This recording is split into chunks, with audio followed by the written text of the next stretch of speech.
Yes guys, welcome back to another video. Welcome to the George Benson football channel for 6 things that we learned from Chelsea 3, Wolves 0. It is the second 3-0 win of the week. It's our third win of the week, and Graham Potter is starting to look as though he's settling in at Chelsea now. When you look at the lineup yesterday, you look at no Kovacic, no Reece James, no Aubameyang, no Sterling, and you're thinking, I don't know about this. Maybe we're resting players and underestimating a Wolves team who have been in bad form. They've not been scoring. There was the danger of the return of Diego Costa. Was he going to score against us? Luckily he didn't. There was a good atmosphere yesterday at the Bridge too. And we were able to give him a good reception because Chelsea were comfortable. Chelsea throughout the game were the dominant team, and we are starting to see Potter ball. Whatever we're going to label it as, it looks as though Potter ball is what it's being called at the moment by the masses on social media. Chelsea got the job done. We scored the first goal just before the break.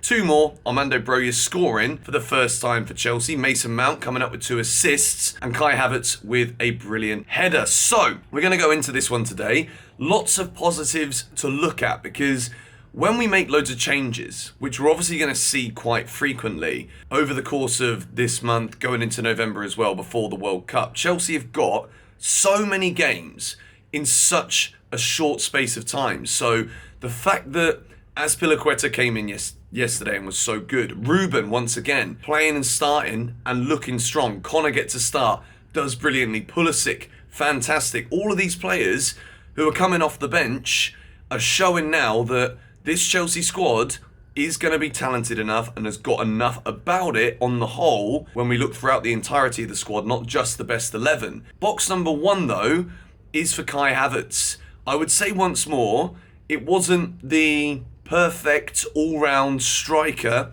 kind of performance from Kai yesterday, but we were creating more chances, and the goal itself, we got to speak about this here because at first when he connects with the ball, I'm like, maybe Mount should have put a bit more whip on the cross so that he didn't have to go for the looping header, and then it just drops in the back of the net. I didn't when I was watching the game, at first I thought it was going to be an awful miss, and then it just dips in under the crossbar.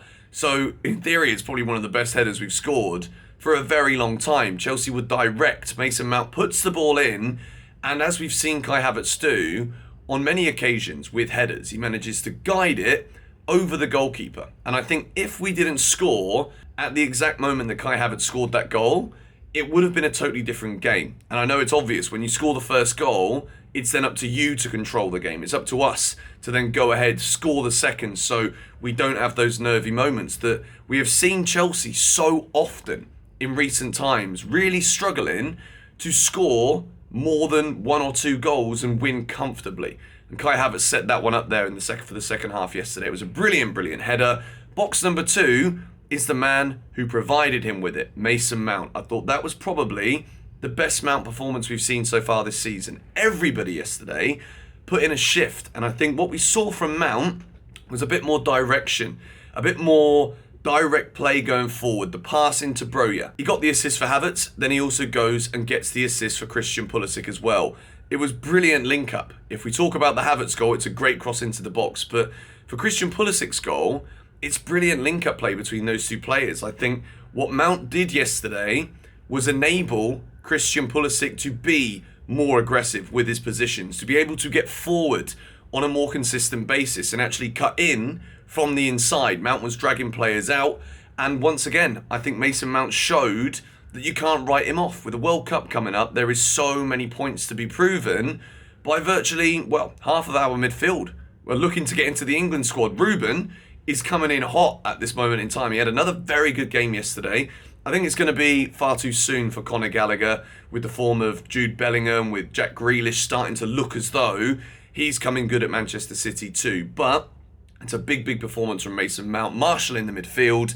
I thought he was excellent in the game yesterday. We move into box number 3, Armando Broyer. Now, I've given him a green because it's his first Chelsea goal. He's another Chelsea Academy player. Fortunately, earlier this season, he did sign a new deal. He only touched the ball 3 times. He didn't have enough time really to impact the game. Didn't really have enough time to get out there and actually influence things massively.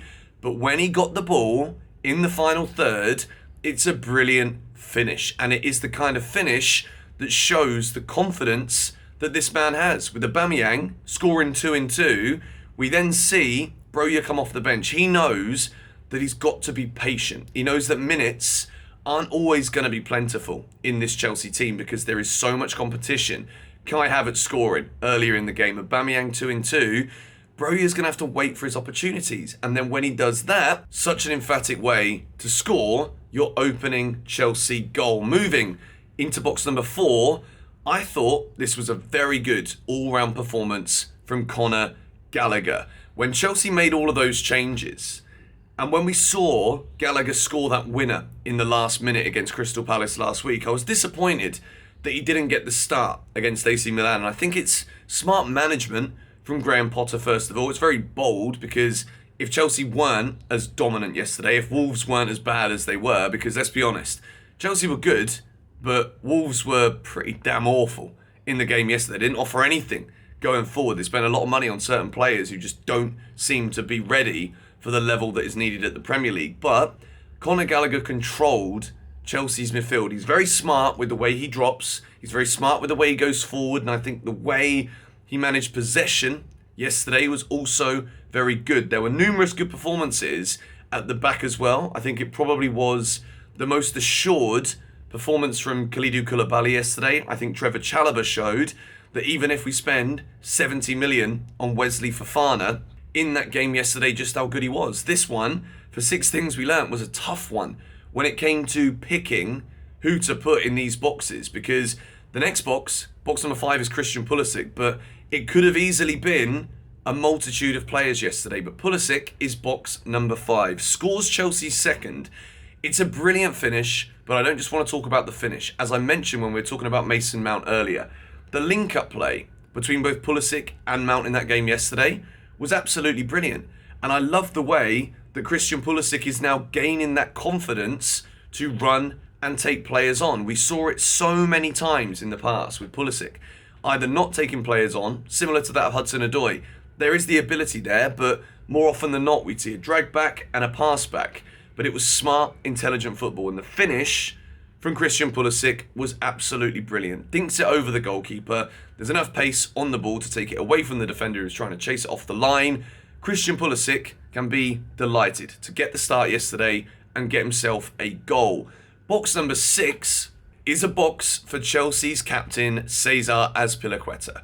Cesar Azpilicueta yesterday, probably one of the best games I've seen from him in a very, very long time. He was absolutely at it, going forward as well as at the back. I think there's no denying at the moment, Reece James is probably the best right back, best right wing back in the world. So, Azpi knows he might have got the new deal, but he's not always going to be getting minutes. And I think yesterday was just a perfect day for Chelsea Football Club, because we see that not only is our new manager capable of making 7 changes from one Premier League game to the next Premier League game, but the way that the football is starting to move, the way that the cogs are starting to turn now, everybody played well yesterday. Everyone who came off the bench did well, and I think this is a big moment for Graham Potter. I think having had 3, well, I think the Wolves game, probably the way they've been playing, wouldn't go down as a tricky one in the eyes of many, but Palace away and AC Milan, being able to bring 18-year-old Kane Chukwuemeka off the bench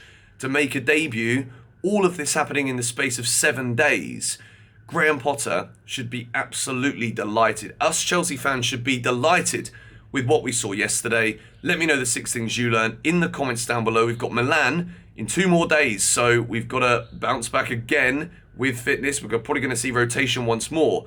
Thank you guys for watching. Come on, you Blues.